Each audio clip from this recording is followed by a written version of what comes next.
बड़ा सुंदर भजन उन्होंने राजा हरिश्चंद्र के दरबार में जैसे ही सुनाया, हरिश्चंद्र अति प्रसन्न हुए।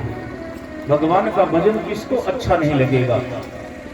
राजा हरिश्चंद्र ने कहा, ए देवियों, आज आपने मेरे राज दरबार में इतना सुंदर आपने भजन सुनाया है, आप मेरे राज दरबार में आप जो कुछ भी मांगोगी आपको मिलेगा। उन दोनों साथियों ने कहा, महाराज हमने सुना है आप हरिश्चंद्र हैं और आप कभी झूठ नहीं बोलते हैं।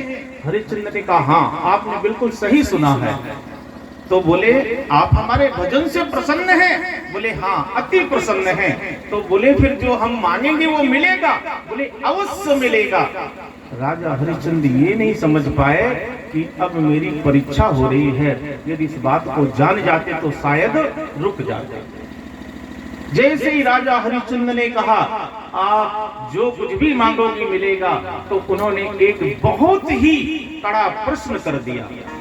बोले महाराज, यदि आप देना चाहते हैं तो आप हम दोनों को अपनी पत्नी के रूप में स्वीकार करें। अब तो राजा हरिश्चंद्र के पैर के नीचे से जमीन खिसकने लगी, भयभीत होने लगा और कहता, रे देवियों, आपने ये क्या मांग लिया? मैं एक पत्नी व्रतधारी हूँ और मैं अपने धर्म को नहीं छोड़ सकता, मैं अपने सत्य को नहीं छोड़ सकता। तो बोले, अभी आपने ही तो कहा है कि जो मांगोगे वही मिलेगा। तो बोले, मैंने सोचा था आप थोड़ा सा धन मांग लेंगे, आप थोड़ा सा कुछ भी मांग लेंगे तो मैं दे दूंगा। मुझे क्या पता कि आप इतना बड़ा प्रश्न मेरे समक्ष रख देंगे, इतनी बड़ी मांग मेरे समक्ष रख देंगे। इतने में क्या हुआ, पसीना पसीना मस्तक से निकलने लगा, चिंतित हो गया। विश्वामित्र जी आ गए। विश्वामित्र ने कहा, महाराज क्या बात है, आज तो आपके चेहरे की सुर्खियां उड़ी हुई हैं, बहुत चिंतित नजर आ रहे हो। बोले हाँ चिंता है, ये जो दो देवियां आई इन्होंने सुंदर सा भजन सुनाया, मैंने सोचा पुरस्कार के तौर पे इनको कुछ दे दूं, तो इनकी मांग कुछ अलग ही हो गई है। तो विश्वामित्र ने कहा, महाराज मैं बताऊं? बोले बताओ महाराज। बोले, ये जो वैभव है ना आपका, राजपाट संपत्ति, ये इसके पीछे लग रही है और यदि इससे छुटकारा हो जाए आपका तो ये तो अपने आप भाग जाएंगे यहाँ से। तो बोले ठीक रहेगा। तो बोले, आप ऐसा करो, अपने राजपाट की जो चाबी है राजकोष की, यानी आप अपनी चाबियां मुझे समर्पित कर दो तो इन देवियों से तुम्हारा छुटकारा हो जाएगा। राजा हरिश्चंद्र ने सोचा ये बात ठीक रहेगी, चाबियों को विश्वामित्र के हाथ में समर्पित कर दिया। और जैसी महाराज संकल्पित होकर के वो चाबी विश्वामित्र के पास में आई, विश्वामित्र के स्वर बदल गए। बोले, राजन अब तो आज से राजा मैं हो गया, ये राजपाट मेरा हो गया और अभी तत्काल अपना ये राजपाट छोड़ करके यहाँ से चले जाओ। राजा हरिश्चंद्र ने कहा, महाराज मुझे नहीं पता था कि आप भी ऐसा करेंगे। लेकिन अगर मैंने चाबी समर्पित की है और आपकी आज्ञा है तो मैं छोड़ करके चला जाता हूं। हरिश्चंद्र चलने को तैयार हुए तो तारावती भी तैयार हुई, उनकी धर्मपत्नी, तो पुत्र रोहिताश्व भी तैयार हो गए।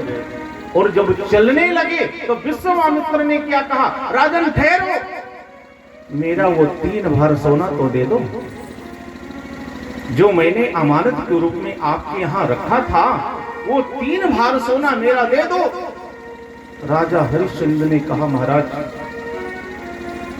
वो तो मेरे पास अब रहा नहीं, यदि मैं आपको चाबी समर्पित करने के पहले देता तो ठीक रहता, अब तो सर्वस्व आपका है। लेकिन मैं आपको ईमानदारी के साथ कह रहा हूं कि जिस समय पर मेरे पास सोना हो जाएगा मैं आपका 3 भर सोना वापस कर दूंगा। विश्वामित्र ने कहा, ये मेरा नौकर नागराज आपके पीछे जाएगा और जब तक आप सोना नहीं 3 भर हमारा देंगे तब तक ये आपके पीछे ही लगा रहेगा। जब वहां से निकले, राजमहलों में रहने वाले, राज सुख को भोगने वाले, आज जब नगर में से बाहर निकले तो उनकी स्थिति का बयान नहीं हो सकता है। चले जात जब राजा रानी, झर झर झरत नयन सो पानी, झर झर झरत नयन सो पानी, नहीं को आवत रोग निहारा,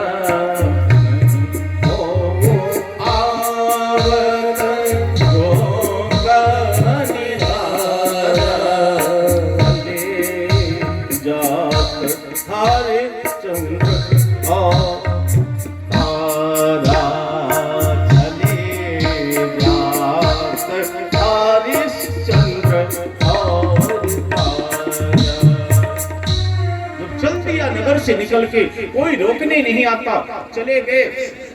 रात्रि विश्राम जहां पर होता है, रात्रि विश्राम के पश्चात सवेरा हुआ तो नागराज सामने आके खड़ा हो गया, लाओ मेरा 3 भार सोना। अच्छा ये बताओ, कोई तगादेदार व्यक्ति यदि रोज सवेरे सवेरे आपके दरवाजे आके आपका दरवाजा खटखटाए और आपसे मांगे मेरा कर्ज दे दो, आपको कितना बुरा लगेगा। हरिश्चंद्र ने कहा, नागराज मैंने कहा ना मेरे पास में सोना नहीं है, लेकिन यदि हो जाएगा तो मैं ईमानदारी के साथ में आपको 3 भार सोना वापस कर दूंगा। बोले, मैं कब तक आपके पीछे लगा रहूंगा।